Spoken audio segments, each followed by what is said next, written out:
Good evening, everybody, and I hope everyone's having a great evening, and welcome to the second episode of the gaming show with no name. Because, God, I couldn't come up with a better name than that, so this is what I'm rolling with. But yes, this is a replacement for the podcast that I have. It is a show where we talk about reviews, previews, gaming news, and anything else in the gaming spectrum. We answer questions live. We do everything that a podcast or a normal group of people would do, but more like free flow, and I just do basically whatever I want and have fun with it because it's my gaming show. So first off, we're going to talk about the games that I've been playing over the last couple weeks since last time we did this show. And the first game that I was checking out that I really enjoyed was Rome Expeditions. This is about as close as you can get to Divinity Original Sin. And it is an amazing game that has definitely caught my attention. So others won't have to.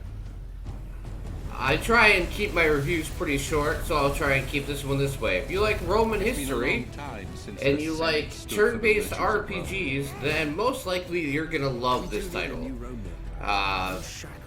It runs really well, the story's done really nicely, it's unique. The developers obviously put a lot of heart and care into their project, and yeah, it's a very, very well done game. Like I said, it's got the combat style of like Divinity Original Sin. Usually you play in groups of 4 or 5 at a time. And yeah, it's incredibly fun, incredibly addictive game. This is definitely a 8 out of 10 for me. And a highly recommended game if you like something in this type of genre.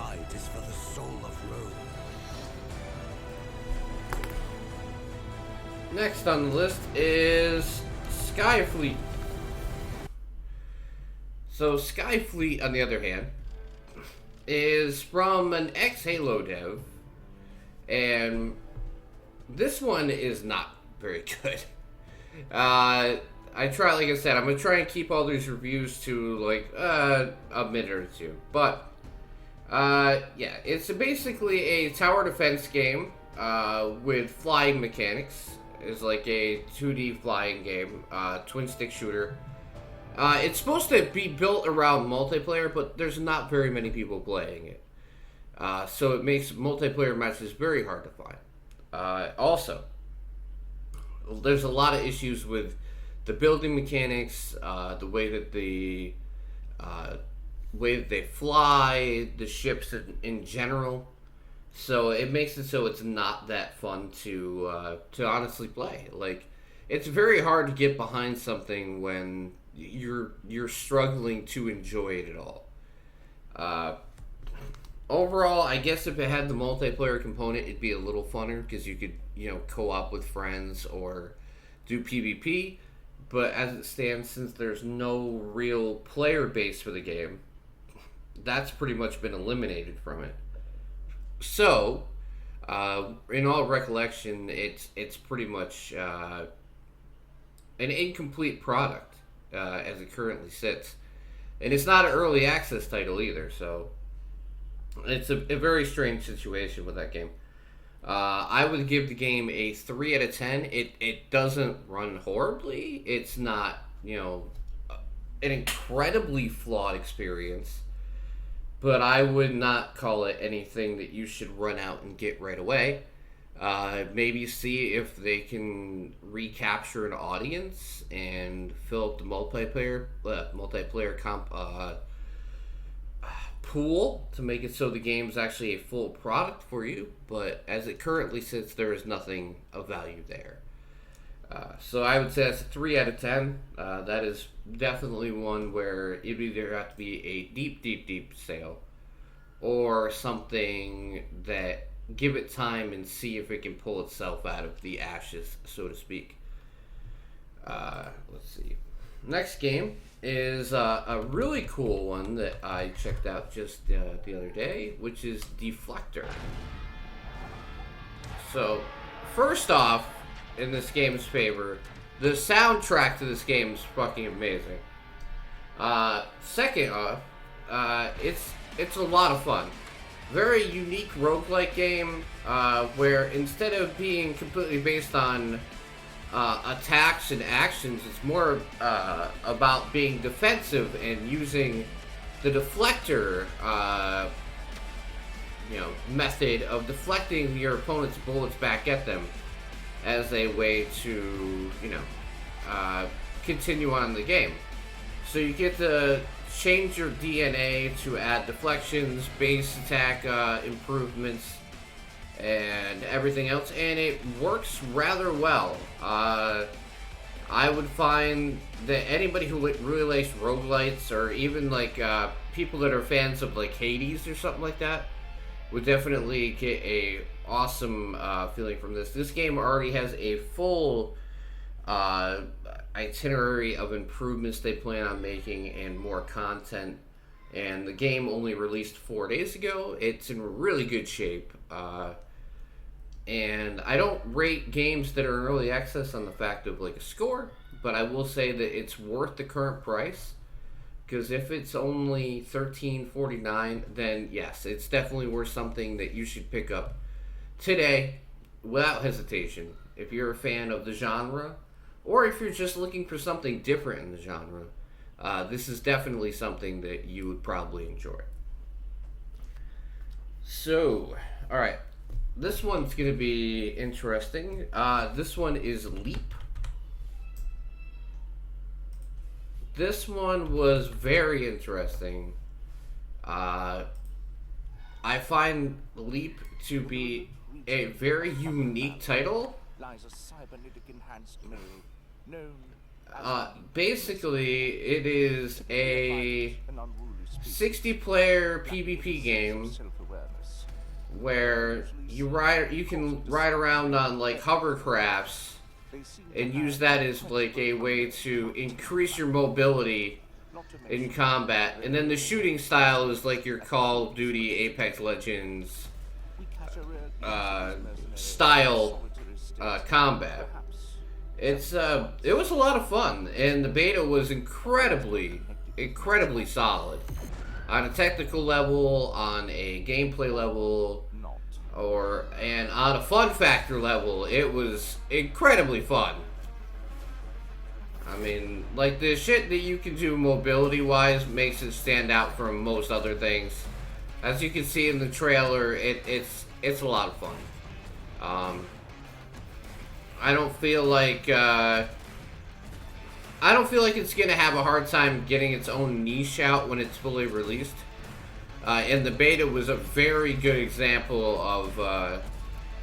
of how the game is definitely going to make a lot of people pay attention, because everybody that played it that I talked to had a blast with it, and I haven't seen anything like this gameplay evolution wise since like Lawbreakers.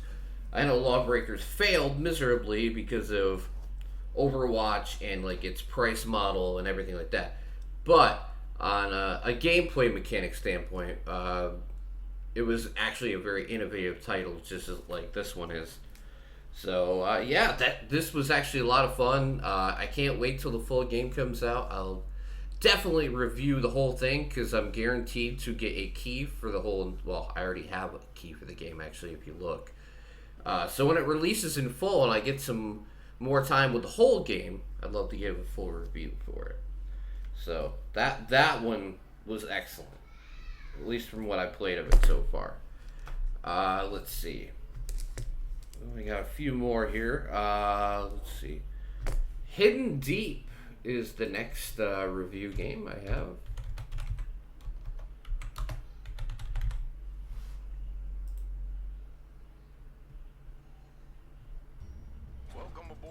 Alright. Hidden Deep is a very interesting title. It is a 2D side-scrolling exploration title. which is incredibly fun, I must say. Even though it's just coming into early access, there's a lot to do in the game.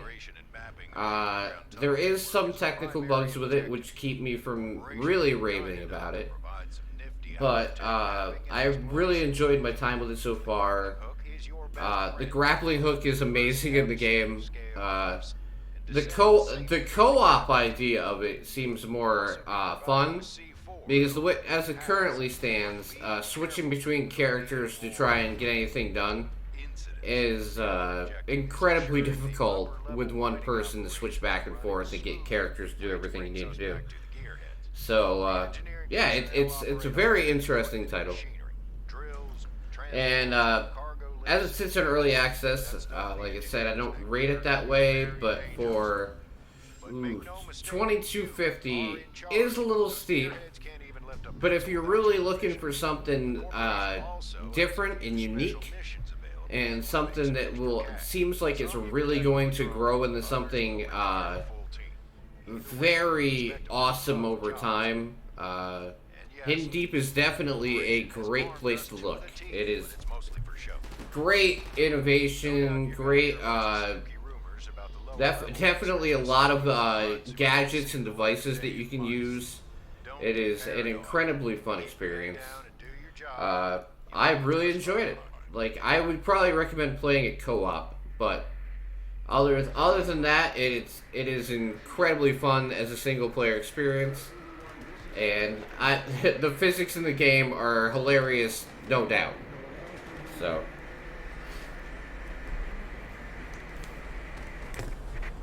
Alright, next game up is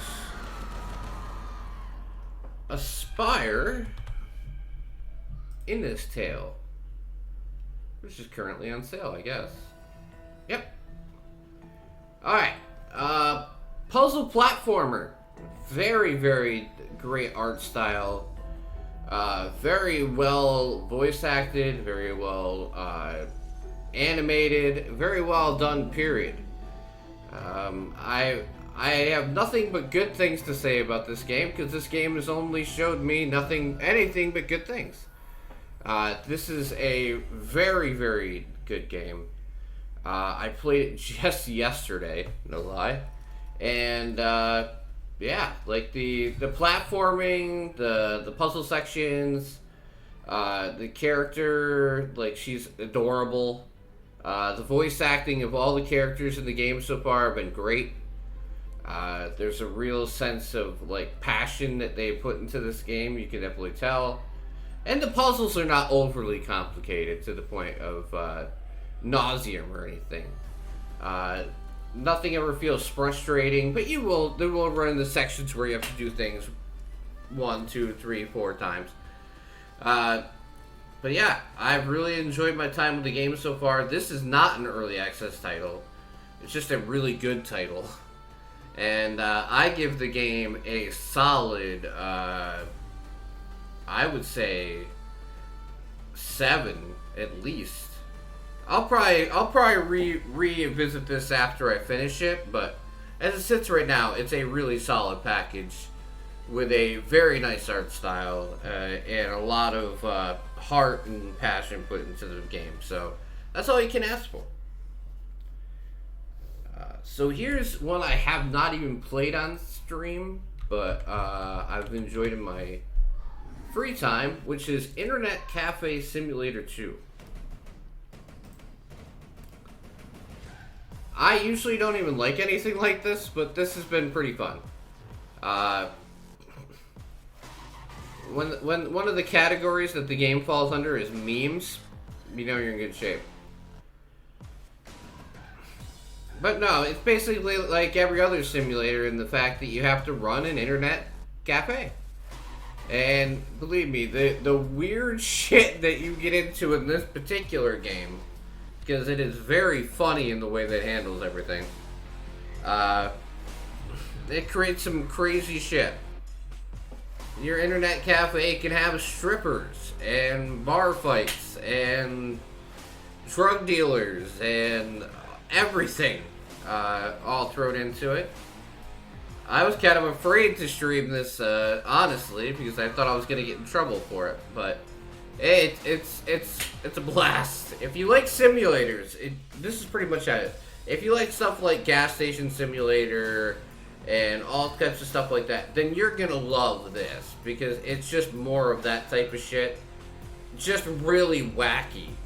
I mean, really, really wacky.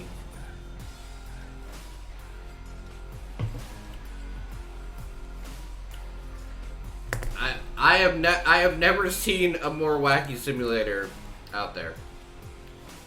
But this one is really fun as well. I would give it a 6.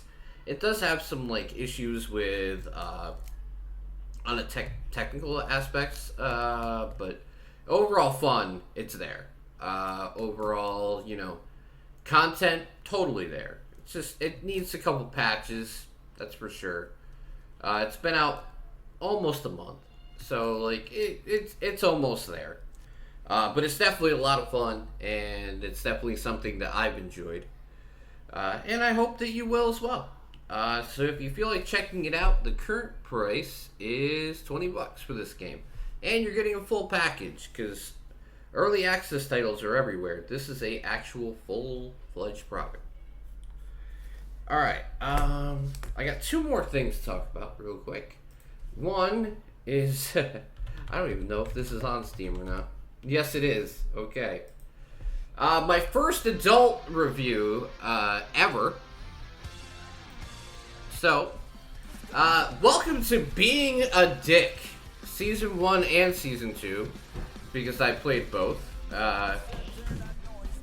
This is literally my first adult-only visual novel that I have ever played. And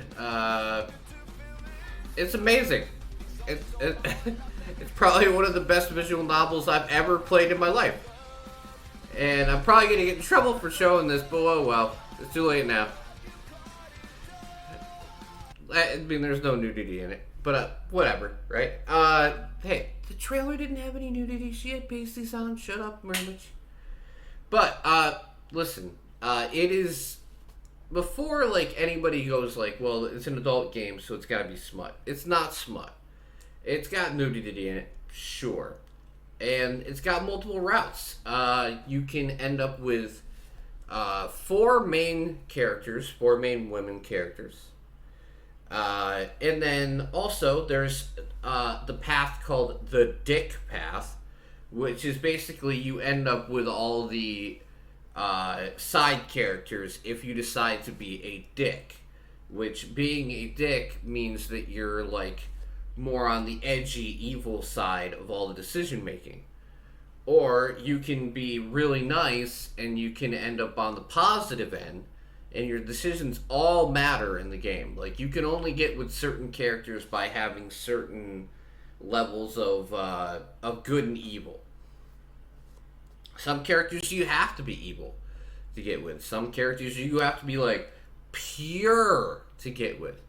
And I went through every path. I'm not even kidding. I went through every path to get every single ending to the game so far. Because Season 3 is coming. But this game was something that I never knew I needed to play. Because okay, I like adult games, obviously. I'm an adult.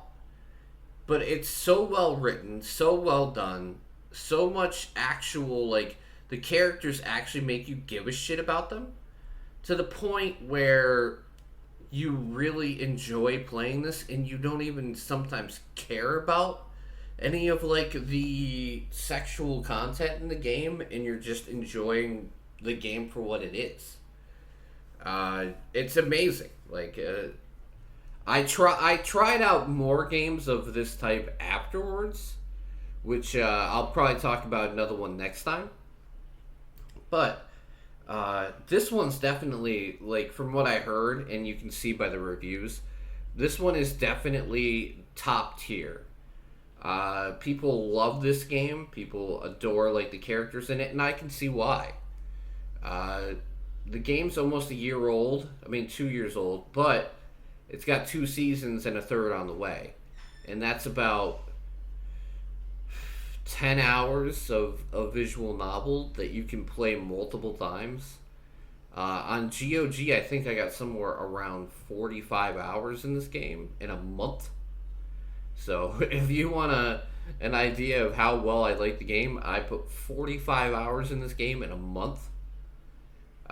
It's definitely made me realize that I need to review adult games because they need to be given a chance. Because like the minute that somebody sees that it's adults only, they're usually turned off by that, and they don't pursue don't pursue it because they don't want to be looked at weird or judged, right? But for me, I don't care. Like this was an amazing visual novel that just happened to have adult content in it. So this is a 9 out of 10, and don't be surprised if it ends up in my like best of the year thing. If they release season 3 by the end of the year, it'll probably be on my best of list at the end of the year, and I won't even care. I won't even care that people look at me weird for being the type of game that is. It's really that good. It's very strange. Yeah. I don't know what else to say. It's really good. I wish I had something bad to say about it, but I don't. The characters and everything is great. Alright, so last one that I'm going to have to talk about is on YouTube. Because this is not a PC game. This is a mobile game. And I'm going to have to find some content to talk over it with. Hopefully I can find some. Okay. Yeah, we can use the trailer. Whoa! That's loud. That's loud. Alright. Alright, so, Torchlight Infinite is a mobile version of the Torchlight series, which I got invited to the closed beta for.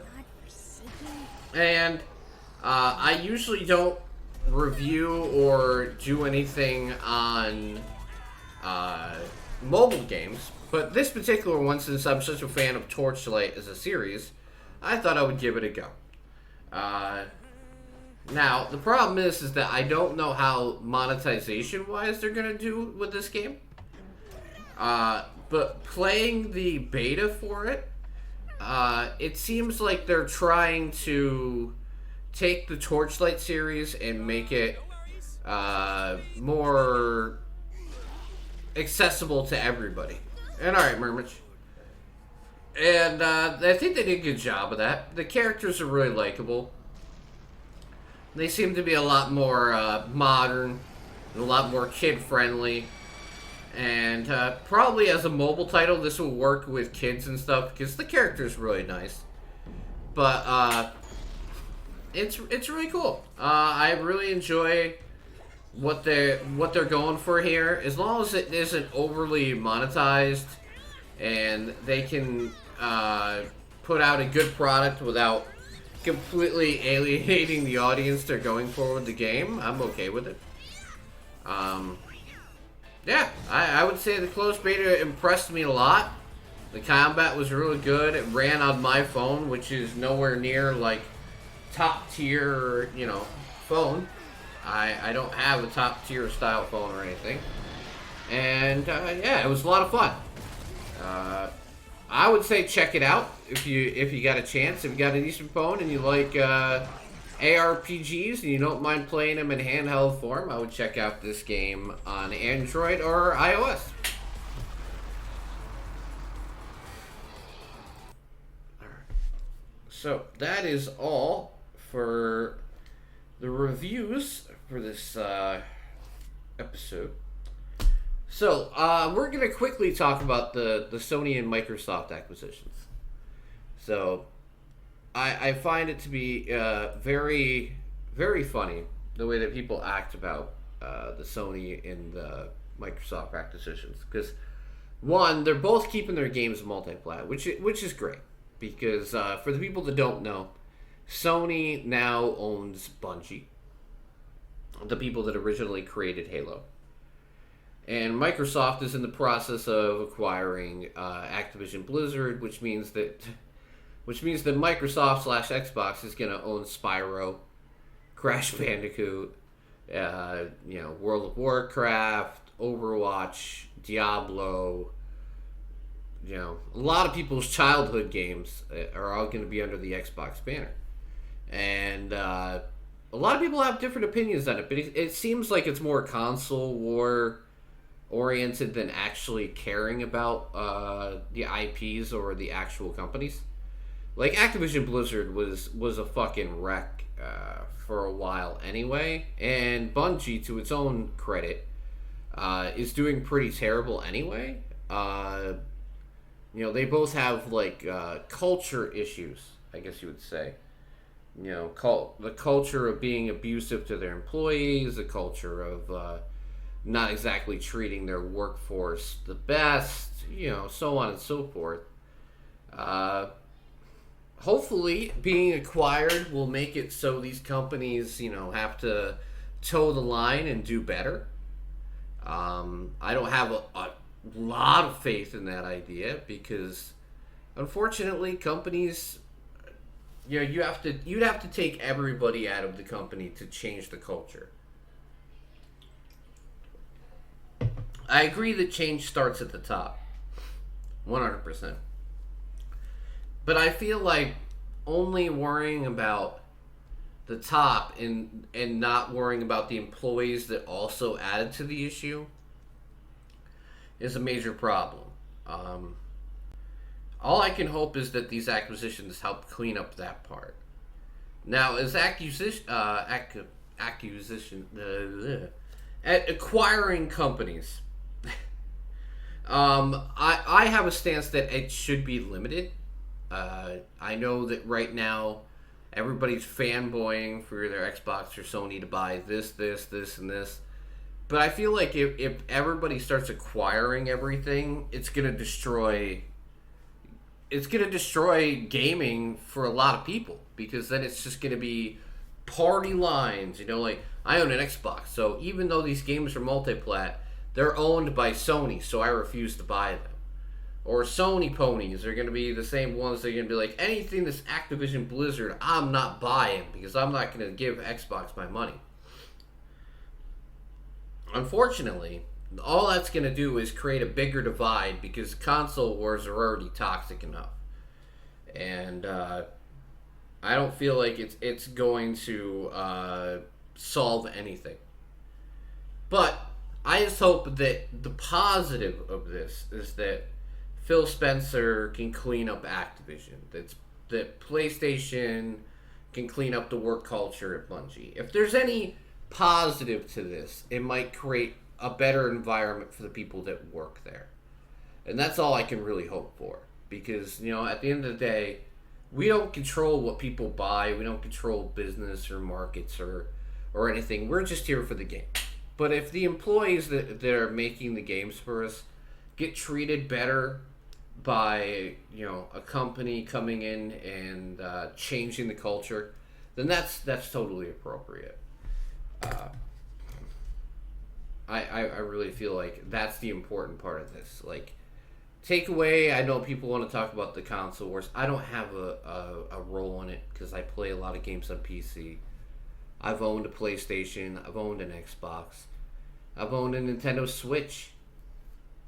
And none of that really matters to me.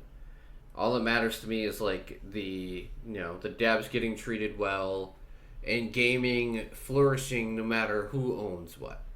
And the fact that both these are going to stay multi-platform for now is great. I feel like people shouldn't be punished for not owning the correct plastic box. So we'll see how that goes in the future, but for right now, I feel like it's fine. Actually, did I skip over this game? I may have. Really quick, because I forgot. Hi, I'm the developer, and my game Terrorbane is so perfect, you don't actually need to see it. So, this trailer is over. We're done here. Bye. Wow, see? That was the whole trailer. No, Terrorbane. Terrorbane is I would say an indie RPG with way too much humor. Well, not too much. With a lot of humor in it. I played this introduction mostly demo because I do wanna check out the full game when it's released. I have to say it's hilarious. It's very well done. I can't wait for the whole game. I thought I'd quickly mention this though because I felt like it really needed to be mentioned. Okay, there's still a few bugs in here, but why don't you take a different path? It's very good though, and it feels like it's really going to be a crazy adventure when it's complete. So yeah, check out the demo if you get a chance. I wanted to at least mention that real quick. Don't worry, guys. I'll fix everything with the day one patch. I felt like if I didn't mention that would be a disservice. Okay, so now we're going to talk about the games that are coming up over the next couple weeks that I hope that you guys will at least check out or enjoy, or even just like follow or wishlist if you find it appropriate. Okay, first one, so the ones that are coming out today, which is the Life is Strange remasters. So, Life is Strange and Life is Strange, I think it's Chloe, there's something I have to tell you. Beyond the Storm? I could reverse time. Alright, both come out today. Hello, Max. Thanks, Chloe. I don't know if Give me that. I find the remasters to be that much of an improvement if you own the originals, but She was my angel. I mean, if you don't already own them, buying both for $40 to get Life is Strange and Life is Strange Before the Storm is definitely a good thing. They're great stories. I love the first two games of the series. And I'm definitely going to check out True Colors eventually. But, yeah, I'm excited to see what the remasters have and entail. I hope that I hope that they go on sale soon so I can check them out myself. Because I have not played the original Life is Strange in quite a while.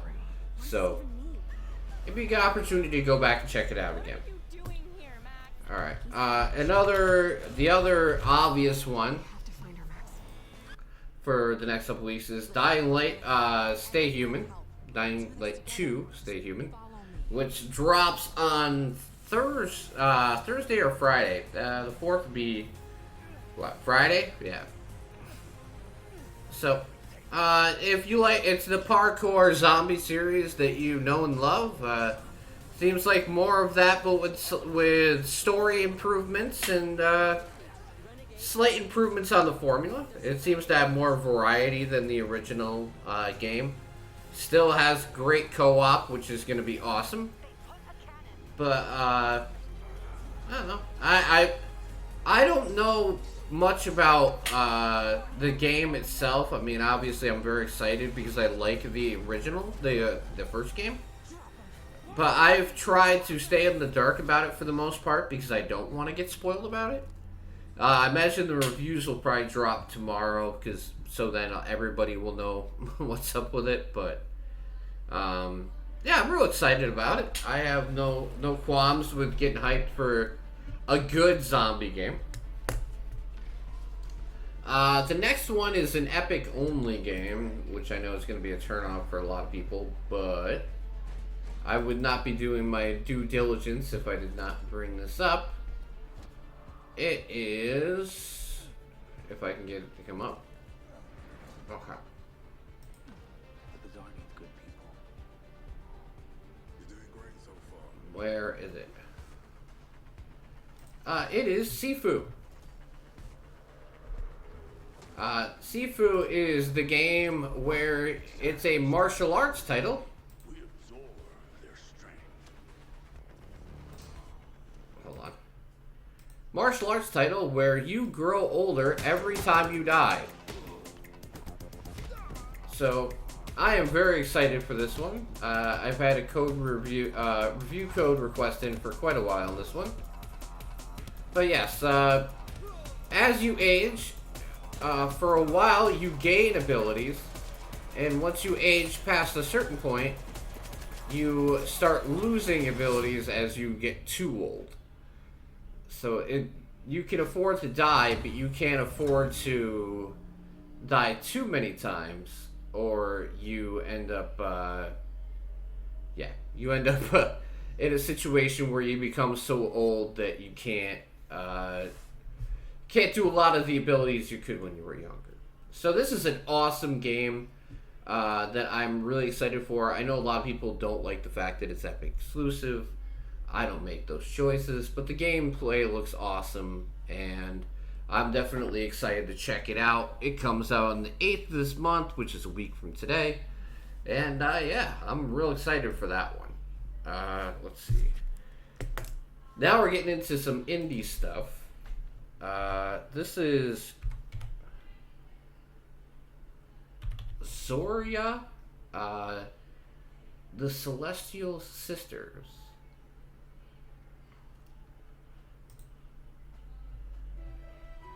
Isu, the goddess of the night, had grown envious of her sister Solveig, goddess of the sun, who is worshipped by mortals.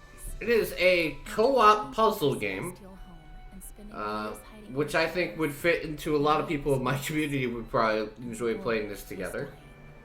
I do not know how they're going to handle the monetization of this game, because one of the DLC parts says full game. So I'm guessing maybe it's going to be free and you can purchase the rest of the game? Now, share a connection in this crossplay puzzle co-op as you and your sister, friend, or family member work together to reunite these celestial goddesses and restore harmony to the world. Yeah, so it's a co-op puzzle game.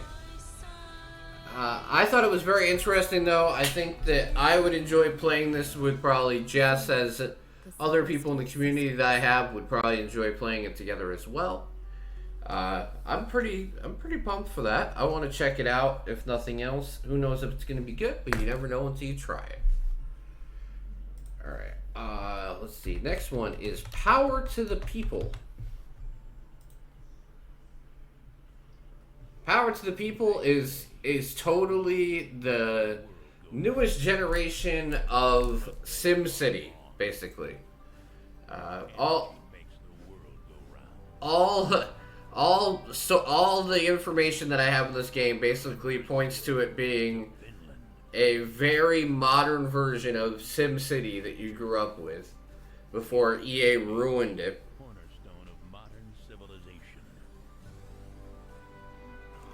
And I'm very excited. I loved SimCity and Sim Earth and Sim Farm and all the old Sims games. EA just kind of like milked that to death. I mean, especially Sims 4. My lord, the amount of DLC of that game alone.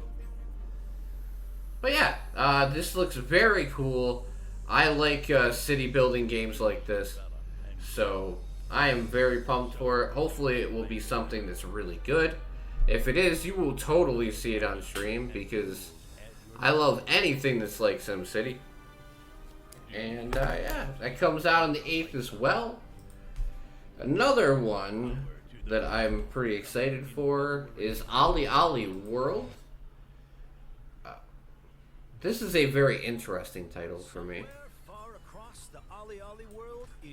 It's a skateboarding action platformer.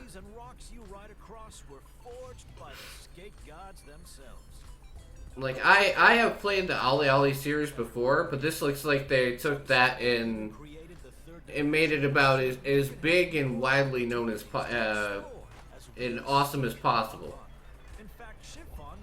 It's a platforming skateboard game.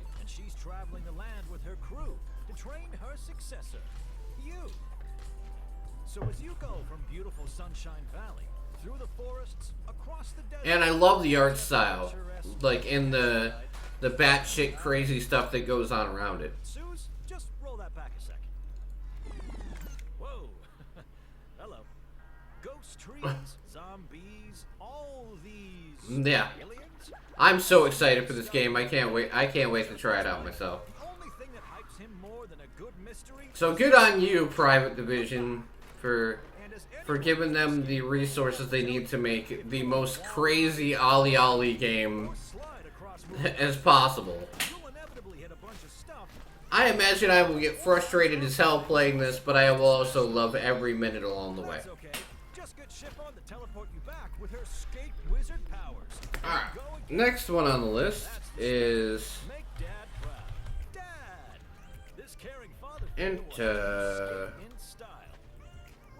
Intistra?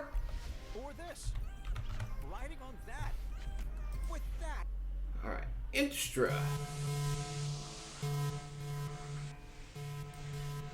is a sci-fi survival adventure game in outer space, which is like a mixture of No Man's Sky and I would say, I don't know. Well, I mean, it says Space Engineers as games similar to it. I'd agree with that. Like, it's the mineral collection of No Man's Sky with the combat and the physics of, like, Space Engineers thrown in. Yeah, I'm pretty pumped for this one, too. I have no idea, like, the trailer doesn't give you too much of the game. But I'm really excited to see what the game does have to offer. It seems to be a pretty competent, fully immersive game, like a survival game. So I hope that it ends up being something good. You never know until it comes out, but I will make sure to check it out and let you guys know next time we meet in 2 weeks. Let's see. Oh, this is one I'm pretty excited about.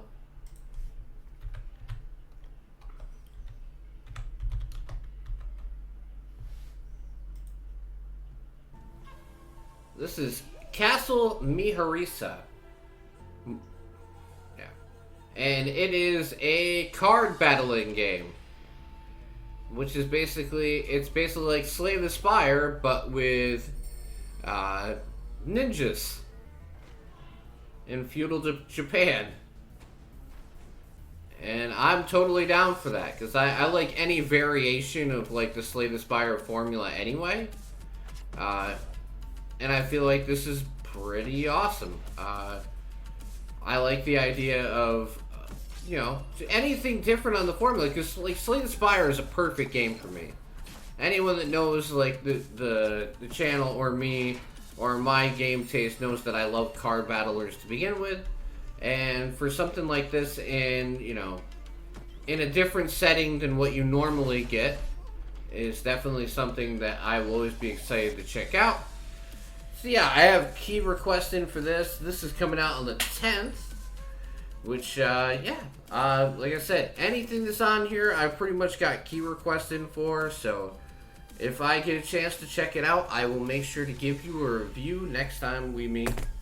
But yes, this is February 10th, which I believe is next Thursday. Let's see, Rise of the Third Power. This is a little different. Rise of the Third Power is a retro-themed RPG, which I love. Loosely based on the political climate of Europe in the late 1930s.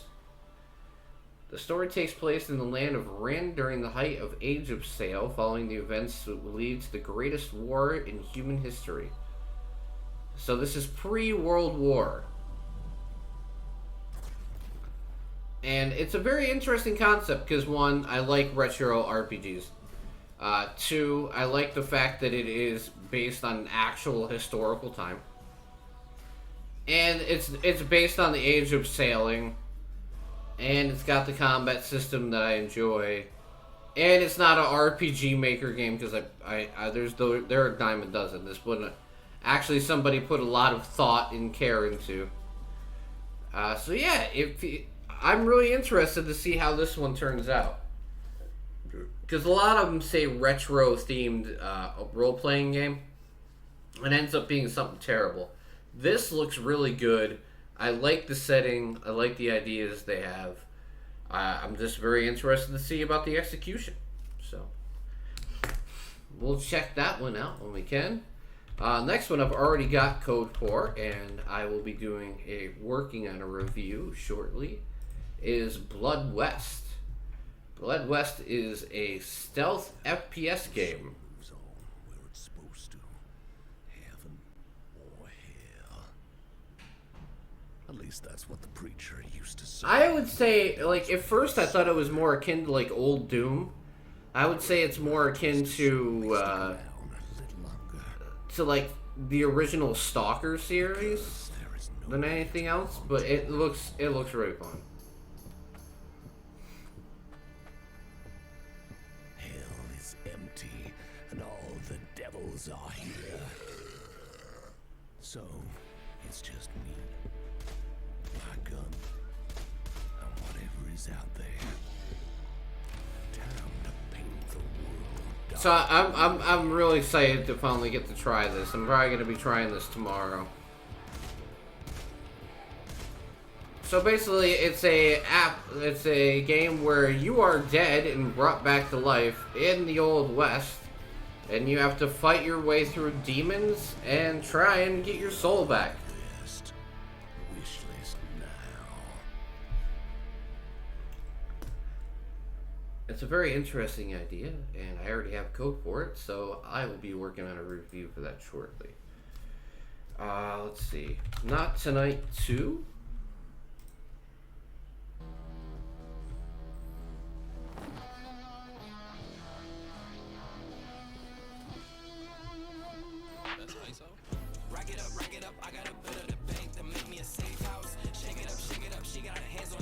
So basically, this is like, you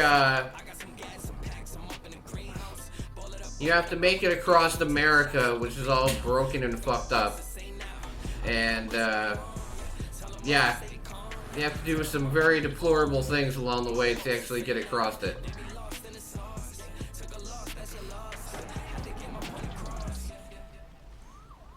I don't want to say much more, but this game is very political, but it's also extremely fun.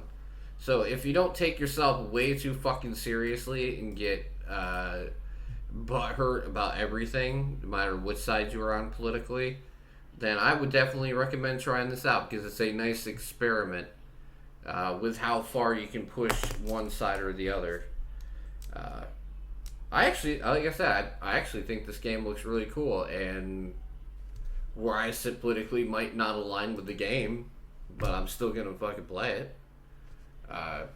Yeah, I feel like you're supposed to get lost in stuff like this, so getting angry about anything like that is dumb. Next, this is going to be on the channel. This is going to be something that is played a lot in the channel. It's just Lost Ark. Sadly, the person who showed me this game to begin with is no longer with us. R.I.P. Air Razor. But I played the It's an amazing game. It's just a great combat style, perfect type of MMO for me. And my friends liked it too.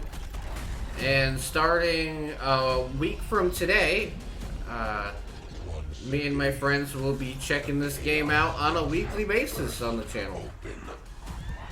It says February 11th, but if you pre-order it, you can play it 3 days early on February 8th. So this will definitely be something that's going to be played on the channel. I can't wait.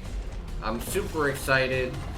And I can't wait, especially after playing the beta in November. I'm really excited to dig in and really see what the game has to offer. There's no shame in my game. I'm excited as fuck for this. And it's rare because I never get excited for MMOs. So hopefully this will not disappoint.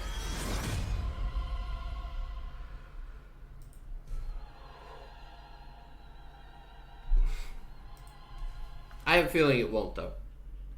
Okay, and the last game of the day is Liberté. A top-down, story-driven top-down roguelite set in an alternative history. Lovecraftian version of the French Revolution. And it's a solo and co-op game, which is going to be awesome. And it's based on Lovecraftian, so I feel like it's going to definitely be a very crazy experience. Especially in the alternative version of the French Revolution.